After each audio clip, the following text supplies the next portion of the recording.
నమస్తే అండి అందరికీ. Welcome back to my channel. అందరూ బాగుండాలి, అందులో మేము ఉండాలని మనస్ఫూర్తిగా కోరుకుంటూ, ఈ వీడియోలో మేము మా స్కూల్లో చిల్డ్రన్స్ డే ఎలా సెలబ్రేట్ చేశామో మీకు షేర్ చేస్తున్నానండి.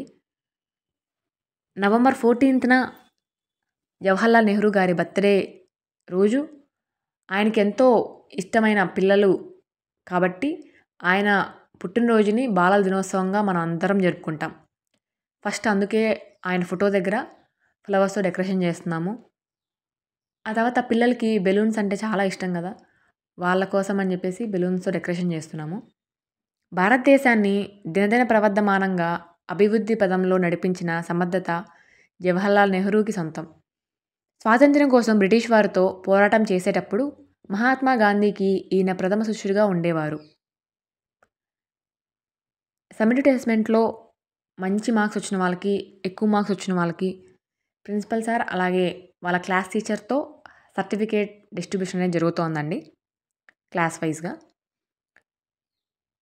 స్వాతంత్రం సంపాదించిన తరువాత భారతదేశానికి మొట్టమొదటి ప్రధానమంత్రిగా పనిచేశారు.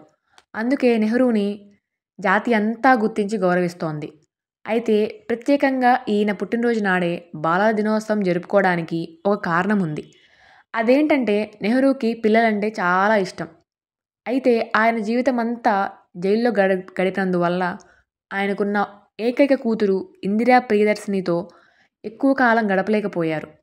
కానీ దేశంలో బిడ్డలందరినీ కన్నబిడ్డలుగా ప్రేమించే స్వభావం నెహ్రూది. పిల్లలతో ఉన్నప్పుడు మనసు హాయిగా ఉంటుంది. నాకు ఏ పవిత్ర స్థలంలో కూడా అంతటి శాంతి సంతృప్తి లభించవు అని ఆయన అనేవారు. పిల్లలను జాతి సంపదగా భావించి అందరూ వారి భవిష్యత్తును దృష్టిలో పెట్టుకొని ఉండేవారు. ఆయన పాలనా కాలంలో దేశంలో బాలల అభివృద్ధికి ఎంతో కృషి జరిగింది. అందుకే ఆయన పుట్టినరోజు నాడు మన దేశంలో బాలలంతా పండుగ చేసుకుంటారు. ప్రపంచవ్యాప్తంగా ప్రతి సంవత్సరం బాలల దినోత్సవాన్ని అధికారికంగా జరుపుకుంటారు. అయితే అక్టోబర్ నెలలో బాలల దినోత్సవం జరుపుకునేవారు ఐక్యరాజ్య సమితి నిర్ణయించిన ప్రకారం బాలల దినోత్సవాన్ని మొట్టమొదటిసారిగా 1954లో ప్రపంచమంతటా నిర్వహించారు. 1959 నవంబర్ 20న బాలల హక్కు ప్రకటనను ఐరాస సర్వసభ్య సభ రూపొందించిన సందర్భంగా బాలల దినోత్సవాన్ని ప్రపంచమంతటా జరుపుకోవాలని నిర్ణయించారు. బాలల దినోత్సవాన్ని ఒక్కో దేశంలో ఒక్కో రోజున జరుపుకుంటారు. చైనాలో జూన్ 1వ తేదీ, పాకిస్తాన్లో నవంబర్ 20వ తేదీ, జపాన్లో మే 5న, దక్షిణ కొరియాలో మే 5న జరుపుకుంటారు.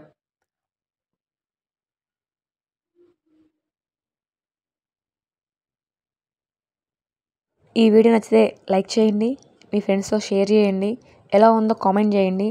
నేను పెట్టే మరిన్ని వీడియోస్ కోసం సబ్స్క్రైబ్ చేయండి. Thank you. Have a nice day.